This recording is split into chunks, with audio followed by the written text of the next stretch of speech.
역대상 21장 1절에서 8절까지 말씀 한 절씩 교독합니다. 사탄이 일어나 이스라엘을 대적하고 다윗을 충동하여 이스라엘을 계수하게 하니라.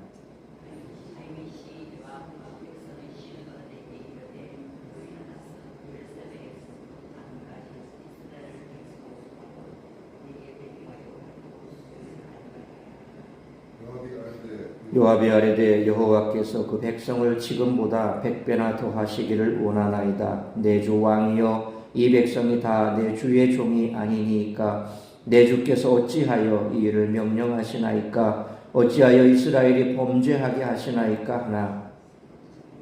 왕의 명령이 요압을 재촉한지라.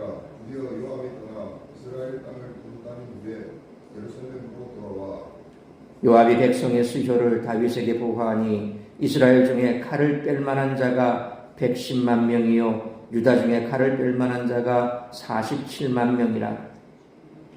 요압이 왕의 명령을 마땅치 않게 여겨 레위와 베냐민 사람은 계수하지 아니하였더라. 하나님이 이 일을 악하게 여기사 이스라엘을 치심해 다윗이 하나님께 아뢰되 내가 이 일을 행함으로 큰 죄를 범하였나이다. 이제 간구하옵나니 종의 죄를 용서하여 주시옵소서. 내가 심히 미련하게 행하였나이다 하니라. 아멘. 18장부터 20장까지는 다윗의 군사적인 승리를, 21장은 군사적인 승리의 절정에서 실시한 인구조사와 심판, 그리고 뒤에 이어질 22장은 성전 건축 준비라는 주제를 다룹니다. 그러므로 21장은 다윗의 군사적인 승리와 성전 건축 준비를 연결하는 전환점 역할을 합니다. 오늘 본문은 역대기에서 다윗이 범한 유일한 범죄를 다루고 있습니다. 사무엘서에서 다윗의 주된 범죄는 밧세바를 취한 것과 우리아를 죽인 것이지만 역대기에서는 칼을 의지하기 위해 군사의 수를 조사하려 했던 교만의 죄로 바뀝니다.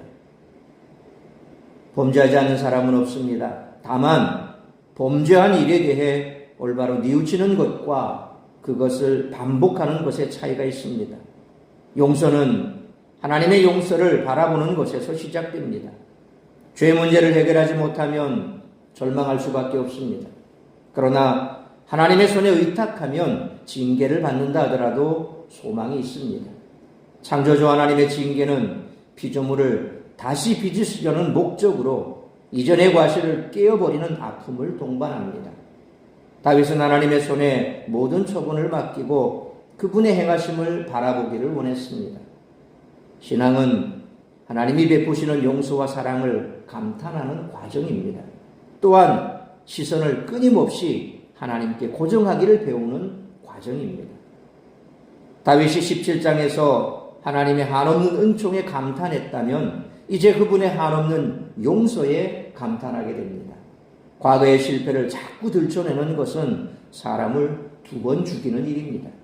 역대기는 실패한 역사를 올바른 회개의 관점, 회복과 치유의 관점으로 재해석합니다. 이러한 치유는 전쟁과 실패를 경험한 포로 후기 공동체에게 더 절실하게 필요했을 것입니다. 이 땅에서 우리는 영적 전쟁을 피할 수 없습니다. 사탄은 끊임없이 성도들을 유혹하고 참소합니다. 사탄은 성도들을 파멸시키기 위해 무슨 일이라도 합니다. 다윗도 사탄의 부추김에 휩쓸려 하지 말아야 할 일을 하고 말았습니다. 따라서 이와 같은 오늘 본문의 말씀을 통해 우리들이 깨달아야 할 것은 첫째로 1절로 2절 말씀처럼 근신하고 깨어 있어야 한다는 것입니다. 인구조사에 대한 규례는 출애굽기 30장 11절로 12절에 나타납니다. 인구조사는 원래 하나님의 명령에 의해서만 실행해야 했습니다. 이스라엘은 인구를 조사한 후에 20세 이상의 남자는 생명의 속전을 여호와께 드려야 했습니다. 그렇게 해야 질병을 피할 수 있었습니다. 생명의 속전은 성소의 세겔로 반세겔이었습니다. 이스라엘의 마다들은 레위인이 대속했고 레위인으로 대속하지 못한 마다들은 5세겔씩 내서했습니다. 그런데 다윗은 자신의 생각에 따라 인구조사를 실시했습니다. 속전을 들이지도 않았습니다.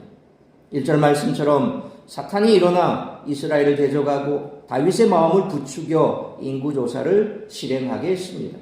요한복음 13장 2절에 마귀가 벌써 시몬의 아들 가룟 유다의 마음에 예수를 팔려는 생각을 넣었더라 라는 말씀처럼 사탄은 신실한 자들의 마음도 부추기고 격동시킵니다. 지도자가 넘어지면 백성들이 고통을 당하게 됩니다. 그래서 사탄은 지도자를 어떻게든 넘어뜨리려 합니다. 하나님은 사탄의 격동과 다윗의 선택을 지켜보셨습니다. 창세기 3장 말씀처럼 뱀이 하와를 유혹할 때에도 하나님은 사탄의 유혹과 하와의 선택을 지켜보셨습니다. 사탄은 다윗의 마음을 격동시켰고 다윗은 인간적인 방법을 선택하고 말았습니다.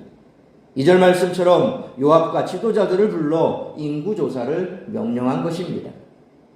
우리는 언제나 사탄의 유혹을 경계해야 합니다. 사도 베드로는 베드로전서 5장 8절에 근신하라 깨어라 너희 대적 마귀가 우는 사자같이 두루다니며 삼킬 자를 찾나니 라고 경고합니다. 그러므로 사탄은 쉬지 않고 유혹할 자를 찾고 있으므로 경건함으로 근신하고 깨어있는 우리 모두가 되시기를 축원합니다. 두 번째로 3절로 4절 말씀처럼 하나님의 뜻을 분별하는 지혜가 필요하다는 것입니다. 3절 말씀처럼 요압은 다윗의 인구조사 명령에 반발했습니다. 인구조사 자체가 문제가 아니었습니다. 인구조사가 다윗의 왕권 강화나 군사력을 의지하기 위한 것이라면 하나님 앞에서 심각한 죄악입니다. 지금까지 이스라엘은 군사의 숫자나 마병의 힘으로 이방 민족에게 승리를 거둔 것이 아닙니다. 전능하신 하나님이 이스라엘을 지키시고 승리를 주신 것입니다. 인구조사는 하나님의 능력을 불신하고 군사의 숫자에 의존하는 죄악이었던 것입니다. 요압은 이 점을 간파했습니다. 그래서 다윗에게 뜻을 돌이킬 것을 조언했습니다. 누군가가 하나님의 뜻에서 벗어난다면 옆에서 마땅히 필요한 조언을 해야 합니다. 죄악에서 벗어나도록 도와주어야 합니다. 하지만 다윗은 4절 말씀처럼 요압의 간곡한 간언을 외면했습니다. 요압은 여호와께서 원하시면 인구를 지금보다 100배나 많아지게 하실 수 있음을 상기시키면서 다윗이 명령을 초래하도록 조언했지만 이를 단호하게 거부했습니다. 자신의 잘못된 생각을 돌이키지 않았습니다. 인간의 고집은 죄악의 친구입니다. 다윗은 요압의 충언이 아니라 자신의 악한 고집을 따랐습니다. 그러므로 누군가를 통해 하나님의 뜻이 전해질 때 그 뜻을 분별하는 지혜를 구하여 하나님의 뜻을 따르는 우리 모두가 되시기를 축원합니다. 세 번째로 5절로 8절 말씀처럼 하나님의 징계 앞에서 죄를 깨닫고 회개해야 한다는 것입니다. 인구조사의 목적은 5절 말씀처럼 칼을 다룰 줄 아는 자들의 숫자를 파악하는 것입니다. 다윗은 자신이 동원할 수 있는 전사, 용사의 수효에 대한 불안이나 비교의식 때문에 인구조사를 강행했을 것입니다. 요압은 왕의 명령이 내키지 않았지만 복종하지 않을 수 없었습니다. 6절 말씀처럼 요압은 하나님의 명령을 따라 레위 지파의 인구는 조사하지 않았습니다. 베냐민 지파를 인구조사에서 제외하는 것은 요압의 개인적인 결정이었습니다. 7절 말씀처럼 하나님은 인구조사를 강행한 다윗의 행위를 악하게 여기셨습니다. 다윗이 하나님의 뜻과 말씀을 따르지 않고 사탄의 충동에 휩쓸려 하나님보다 군사력을 중요하게 여겼기 때문입니다. 8절 말씀처럼 하나님은 이 일로 이스라엘을 치셨고 다윗은 자신의 어리석은 죄악을 깨닫게 되었습니다. 다윗은 그나마 하나님의 징계 앞에서 죄를 깨닫고 회개했습니다. 그러므로 하나님은 상하고 통회하는 심령을 긍휼히 여기심으로 죄를 깨달았으면 속히 돌이켜 회개하는 우리 모두가 되시기를 축원합니다. 사랑하는 성도 여러분, 다윗은 사탄의 격동에 흔들려 잘못된 마음을 품고 잘못된 일을 행했습니다. 하나님이 기뻐하시는 일인지 생각해보지도 묻지도 않았습니다. 요압의 간곡한 말들도 있었지만 깨닫지 못했습니다. 사탄은 지금도 끊임없이 성도들을 격동시킵니다. 그러므로 하나님은 상하고 통해하는 심령을 긍휼히 여기심으로 죄를 깨달았으면 속히 돌이켜 회개해야 하고 깨어 기도하며 근신함으로 사탄의 유혹에 휩쓸리지 말고 말씀에 의지하여 승리하는 삶을 살아가는 우리 모두가 되시기를 주님의 이름으로 축원합니다. 기도하겠습니다. 살아계신 아버지 하나님, 은혜와 사랑을 감사합니다. 오늘도 이 새벽을 깨워 말씀으로 예배로 하루를 시작하게 하시니 감사합니다.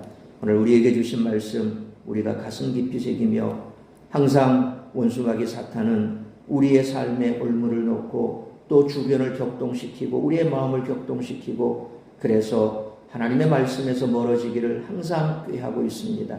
우리가 깨어 기도하지 않으면 늘 이와 같은 사탄의 올무에 빠질 수밖에 없습니다.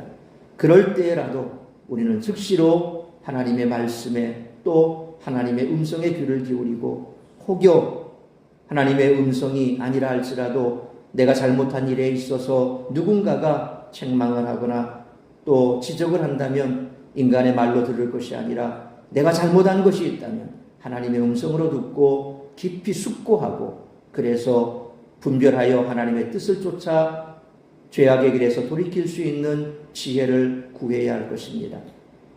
우리는 늘 내가 보는 것에 내가 듣는 것에 내 고집대로 하기를 기뻐합니다.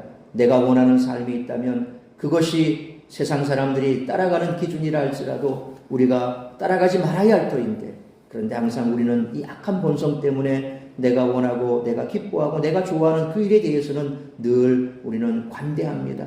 그래서 우리는 늘 죄악에 빠집니다.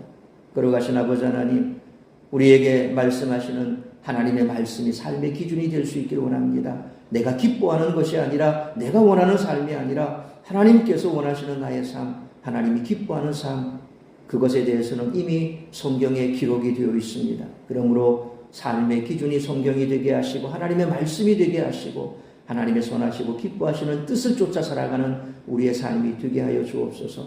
오늘 이 한날도 죄악된 것을 분별할 수 있는 지혜를 허락하여 주옵시고 죄악의 길에서 돌이킬 수 있는 은혜를 허락하여 주시어서 죄악 중에라도 진노를 주님께서 기뻐하지 아니하시며 긍휼을 베푸시고 인자를 베푸시기를 기뻐하시는 하나님 앞에 기도함으로 돌이켜 회개하고 주의 뜻을 쫓아 나아가는 복된 한날의 삶을 살아가는 우리 모든 성도들이 되게 하여 주옵시고 오늘도 나를 통하여 이루고자 하는 그 하나님의 뜻을 이루어드리는 그러한 삶을 살아가는 우리 모든 성도들이 될 수 있기를 간절히 빌고 소원하오며 이 모든 말씀 우리 주 예수 그리스도의 이름으로 기도하옵나이다. 아멘.